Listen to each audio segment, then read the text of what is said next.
Hello दोस्तों, MS classes में आप सबका स्वागत है। आज हम लोग जो है कक्षा 12 का फिजिक्स वाला जो मोस्ट इम्पोर्टेंट न्यूमेरिकल है उसी पार्ट को जो है हम लोग करेंगे। अभी बहुत सारे हम लोग न्यूमेरिकल किए हुए हैं और भी न्यूमेरिकल करेंगे। अभी पेपर तक हम लोग केवल न्यूमेरिकल ही करेंगे क्योंकि पेपर में जो है न्यूमेरिकल बहुत ज़्यादा आता है। और बाकी शॉर्ट क्वेश्चन तो मैंने पहले ही करवा दिया, उसको भी आप लोग देख लीजिएगा क्योंकि उसमें से बहुत ज़्यादा क्वेश्चन आप लोग को पेपर में आने वाला है। अब देखिए यहाँ पर ये 1 नंबर में क्वेश्चन पूछा है 2024 में कैसे लगेगा। देखिए क्वेश्चन क्या कह रहा है, किसी प्रत्यावर्ती धारा यानी एसी परिपथ में विभवांतर तथा धारा को क्रमशः V = 100 साइन, फिर यहाँ पर 100 t यानी V वोल्टेज है, यहाँ पर I बराबर 100 sine 100 t plus π/3 milliampere में प्रदर्शित किया जाए तो परिपथ में व्यय शक्ति का मान ज्ञात करना है। तो सबसे पहले हम लोग क्या करेंगे, V बराबर हम लोग इसको कंपेयर कर लेंगे, V बराबर V0 साइन ओमेगा t से, ठीक। और यहां से जो हमारा I बराबर होता है कि I0 sine omega t plus phi से इसकी तुलना कर दी जाएगी, ठीक। यहां पर जो है हम लोग देखेंगे। अब इसके अंदर देखिए ये जो मान हो गया ये वाला, ये क्या हो जाएगा, V0 का मान हम लोग को मिलेगा कितना, 100 वोल्ट हो गया। और यहाँ से I0 का मान देखिए ये कितना हो गया, ये 100 मिली एम्पियर हो जाएगा।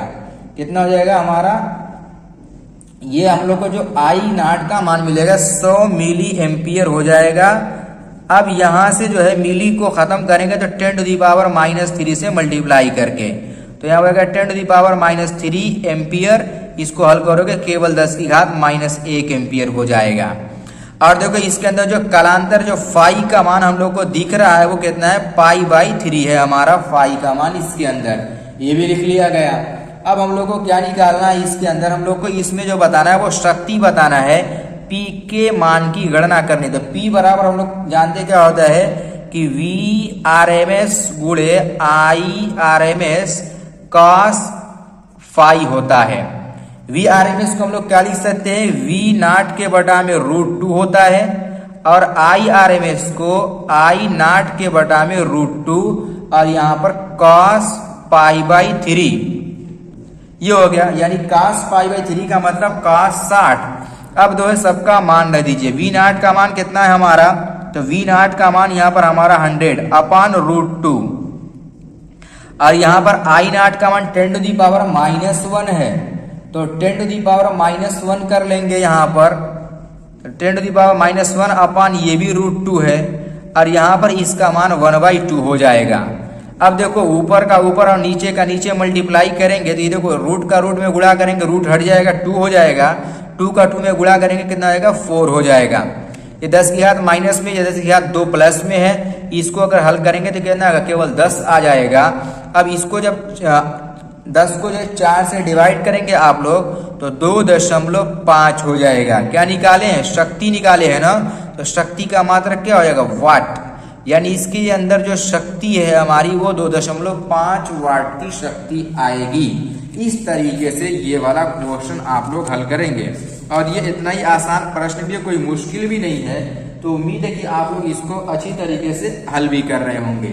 अब देखिए एक अगला प्रश्न हमारा जो क्या कह रहा है, लिखा कि 3000 एंगस्ट्रॉम तरंग दैर्घ्य वाली विद्युत चुंबकीय तरंग की आवृत्ति ज्ञात कीजिए। आवृत्ति निकालना, फ्रीक्वेंसी बताना है कि इसके अंदर आवृत्ति कितनी हो जाएगी, जबकि लैम्डा दिया 3000 एंगस्ट्रॉम। तो इसको एंगस्ट्रॉम को खत्म करेंगे, कैसे खत्म करेंगे, 10⁻⁻10 से मल्टीप्लाई करके, ये मीटर में हो गया।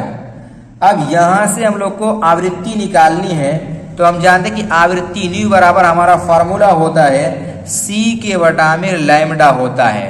C क्या है, प्रकाश की चाल है, तो प्रकाश की चाल तो फिक्स होती है, कितना, 3 × 10 की घात माइनस 3 × 10 की घात 8, ये कंफर्म होता है। और यहाँ पर जो हम लोग को आवृत्ति दी है, अगर थोड़ा सा इसको सरल करते हैं आप लिख सकते हैं कि 3 × 10 की घात -7 इसको लिखा जा सकता है। तो यही वाला मान यहाँ पर रख दीजिए, 3 × 10⁻⁻7, 3 से 3 कट जाएगा, और यहाँ पर जब इसको सॉल्व करेंगे तो जो हम लोग को न्यू का मान मिल जाएगा, ये ऊपर जाएगा, बोलो घात क्या हो जाएगी, प्लस में ना, 8 पहले ही से है, 7 भी जाएगी तो क्या हो जाएगा प्लस में हो जाएगा, तो ये कितना आएगा 15। आवृत्ति निकाले जिसका मात्रक हमारा हो जाएगा हर्ट्ज, कितना होगा 10⁻15 हर्ट्ज, इसका हम लोगों को मात्रक मिल गया। ये आसान प्रश्न था, ये भी जो है हमारा प्रश्न देखिए आप लोग पूछा गया है, 1 नंबर का क्वेश्चन है, 1 नंबर में इस क्वेश्चन को पूछा गया है। अच्छी तरीके से लगाएंगे सारा क्वेश्चन आप लोग लगा लेंगे, कोई मुश्किल प्रश्न नहीं है।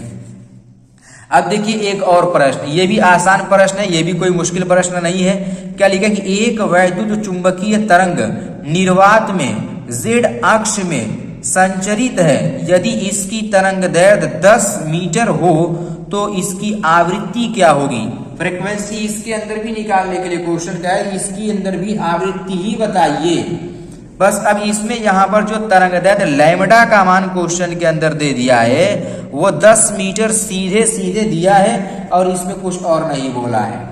अब हम लोग इसमें भी हम लोग को क्या निकालना है, फ्रीक्वेंसी न्यू निकालना है। आप लोग को इसमें भी सी के मान की जरूरत पड़ेगी, जिसका मान 3 × 10⁻, कितना होता है हमारा 8 होता है मीटर पर सेकेंड। ठीक वही फॉर्मूला इसमें भी लगा दीजिए कि न्यू बराबर सी के बटा में लैम्डा, सी का मान रख दीजिए, सी का मान होता है 3 × 10⁻, कितना हो जाएगा यहाँ पर 8 हो जाएगा, और यहाँ पर लैम्डा का मान केवल 10 दिया हुआ है। इसको यदि अगर हम लोग हल कर दें तो न्यू का मान केवल हमारा 3 × 10⁻7 ही रह जाएगा, और आवृत्ति है तो इसका भी मात्रक हमारा हर्ट्ज हो जाएगा। यानी इस तरीके से जो हम लोग आवृत्ति को दोनों क्वेश्चन में आसानी के साथ निकाल सकते हैं। दोनों क्वेश्चन देखिए कितना इजी क्वेश्चन था, और ये भी क्वेश्चन 2022 में 1 नंबर में पूछा, ऊपर वाला भी क्वेश्चन 2020 में 1 नंबर में पूछा गया था। तो ऐसे जो है आप लोग भी क्वेश्चन को लगा करके आइएगा पेपर में अच्छी तरीके से पूरी तैयारी के साथ। उम्मीद है कि आप लोग को सारा क्वेश्चन समझ में आ गया होगा। तो अभी हम लोग और न्यूमेरिकल करेंगे, तो चलिए अभी और न्यूमेरिकल को हम लोग अगले लेक्चर में लेकर के आते हैं।